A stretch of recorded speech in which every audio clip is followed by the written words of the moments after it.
Quero dizer mais coisas, mas não tenho tempo, como perceberam. Muito obrigado, Rui. Passamos à Lígia, então, não é? Então, boa tarde a todos.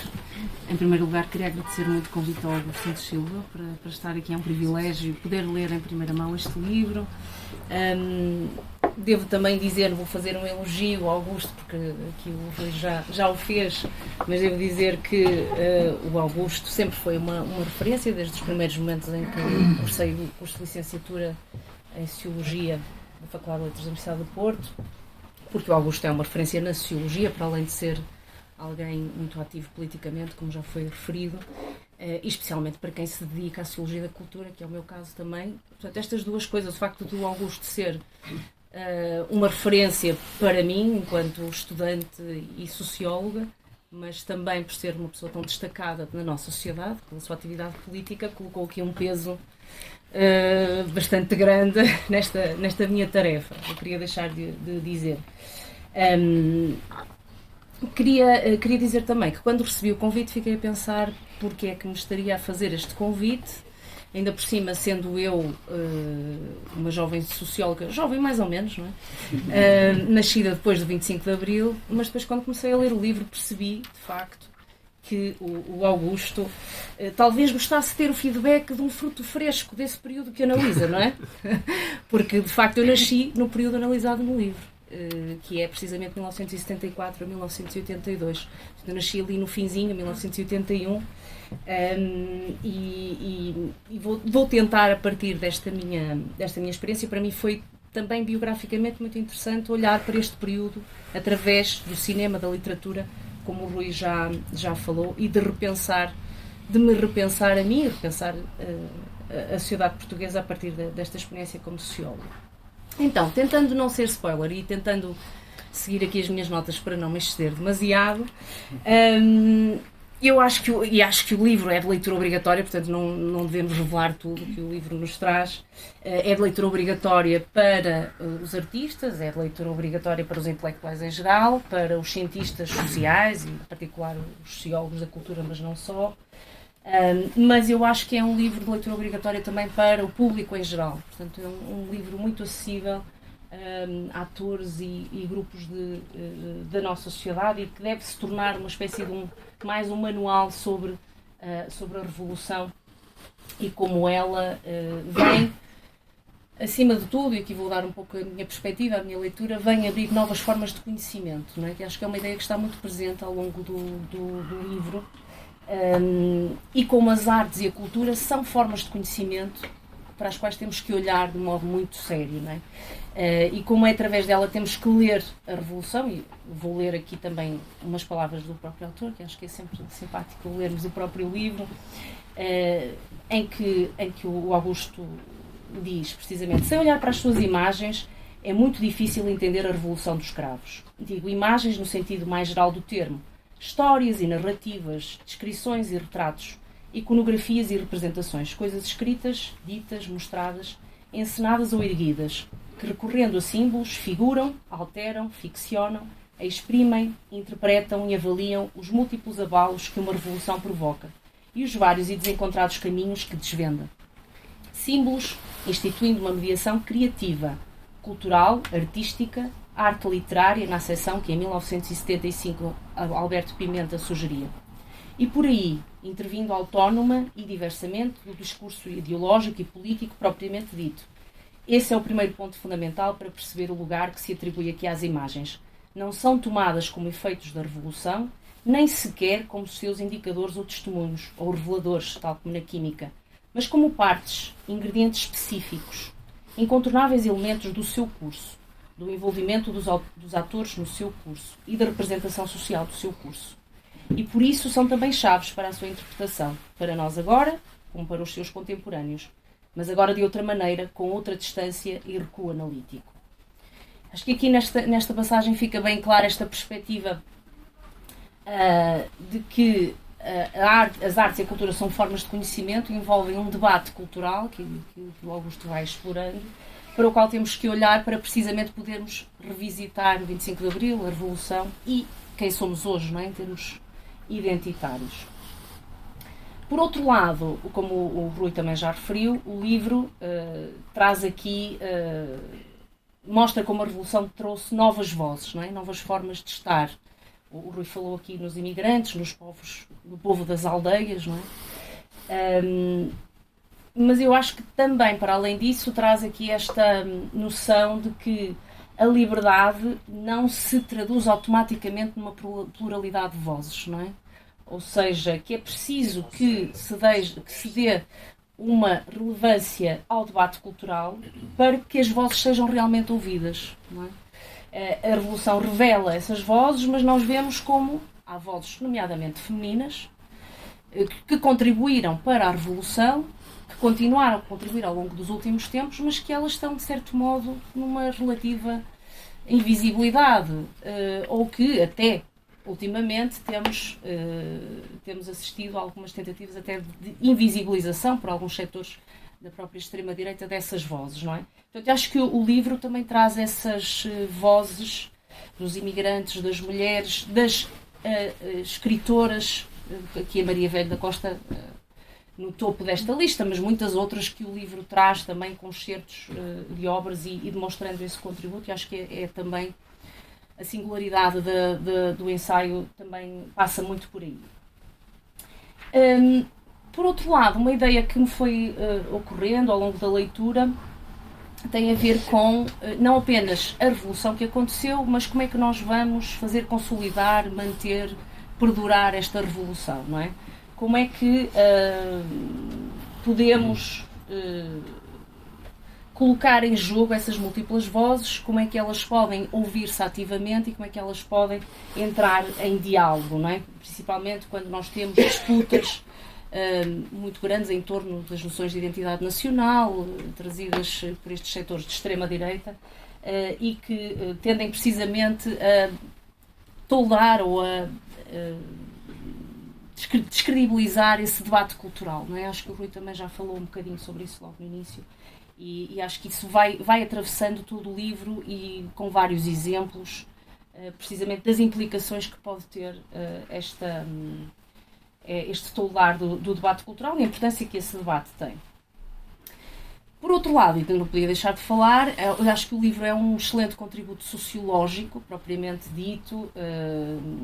Já foi dito aqui que o autor não situa esta análise no âmbito da chamada sociologia do campo, a Pierre Bourdieu, ou sociologia dos públicos ou das políticas culturais, mas que sim tenta colocar as obras em relação com o seu tempo social, não é? E nesse sentido, quando o livro tem este subtítulo, o 25 de Abril pelo prisma da cultura, este prisma não é visto como um mero reflexo, como um eco, não é? Mas é sim uma parte integrante desse mesmo social.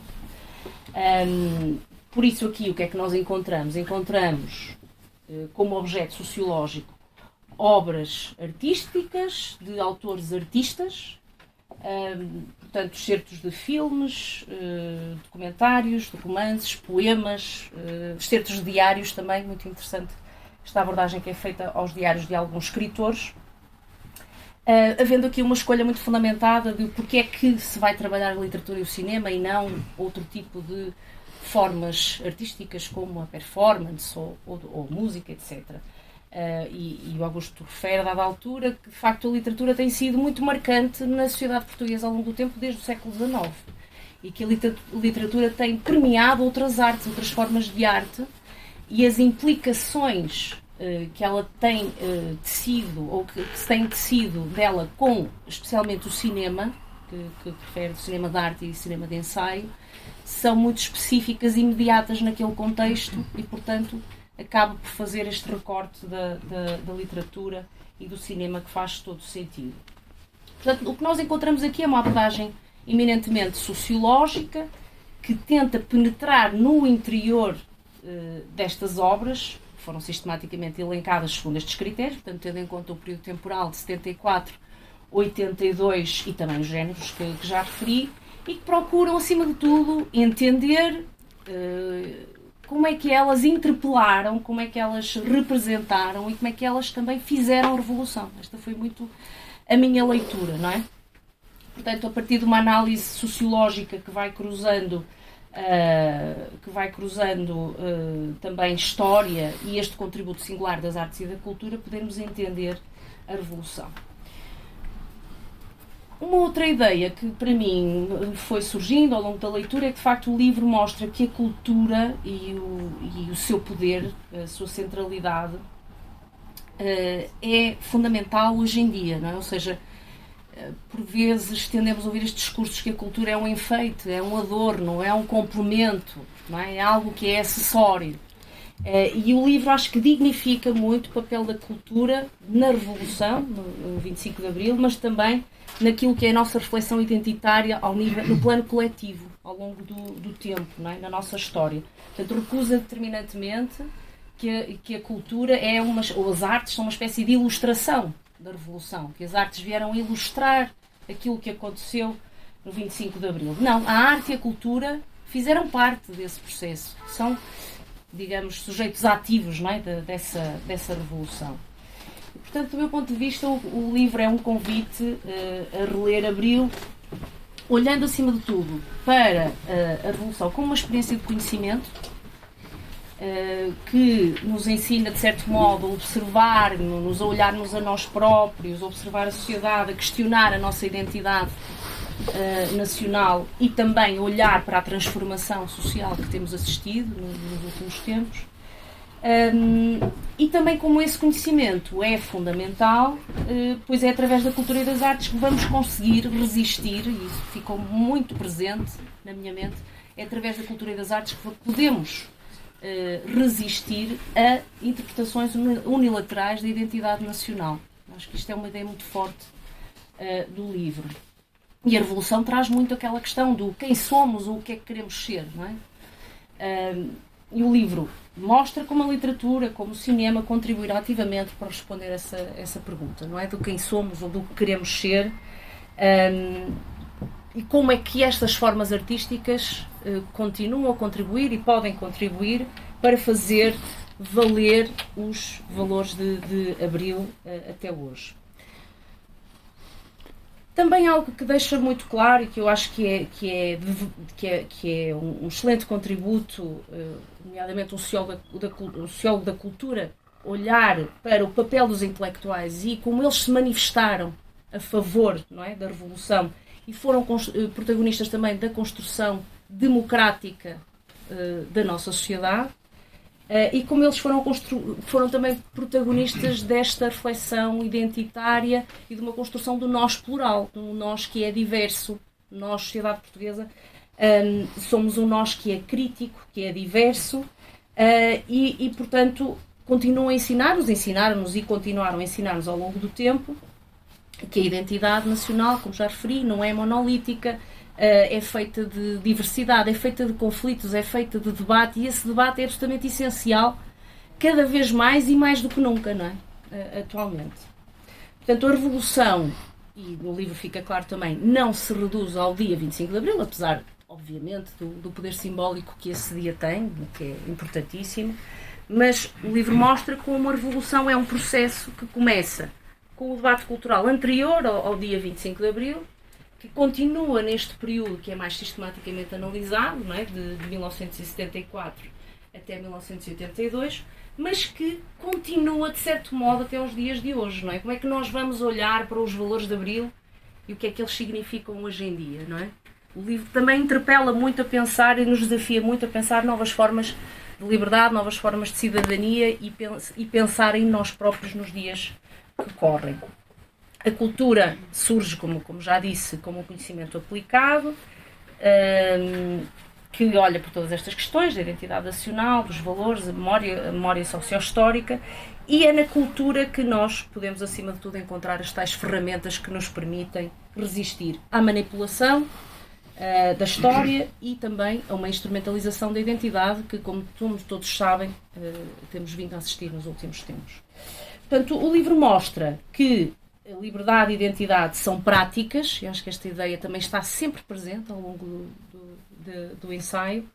A liberdade e a identidade são práticas, constroem-se no cotidiano, desenvolvem-se com a arte, com a literatura, com o cinema e com a discussão, com o debate. Um debate que é um debate de ideias contrastantes, que se está a esvaziar muitas vezes nos TikToks, não é?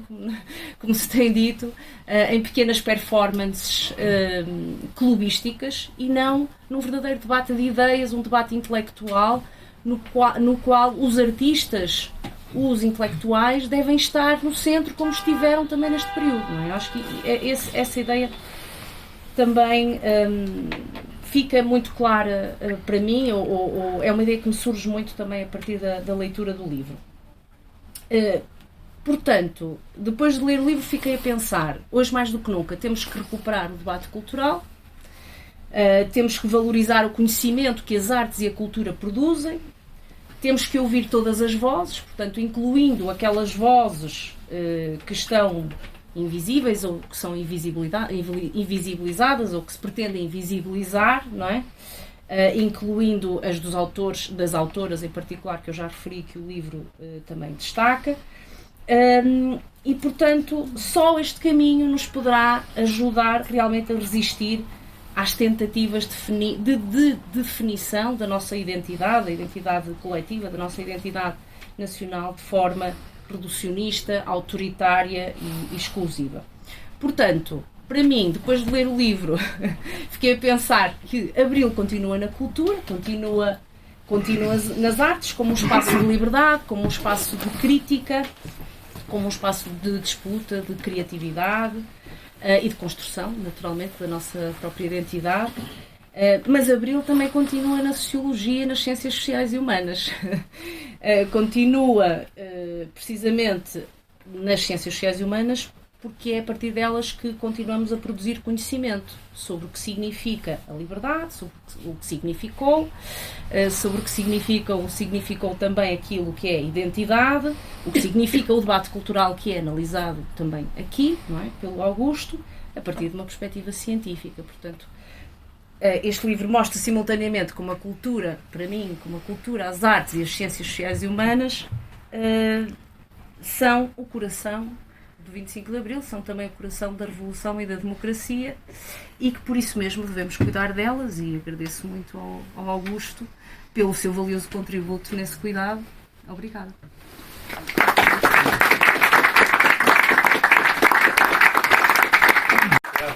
Que acho importante dizer, que há pouco não disse. O Augusto insiste por mais do que uma vez que o caminho que ele está a trilhar é o caminho da sociologia e não da estética. Ele diz isso mais do que uma vez. Mas eu aí tenho algumas discordâncias. É que eu acho que, de facto, este é um ensaio de um sociólogo, mas também é o ensaio de um esteta. Porque ele está recheado de apuradíssimas intuições estéticas sobre várias obras de cinema e de literatura que aqui são tratadas. E até digo mais, esse é um condimento que torna a leitura deste ensaio particularmente aprazível e degustável.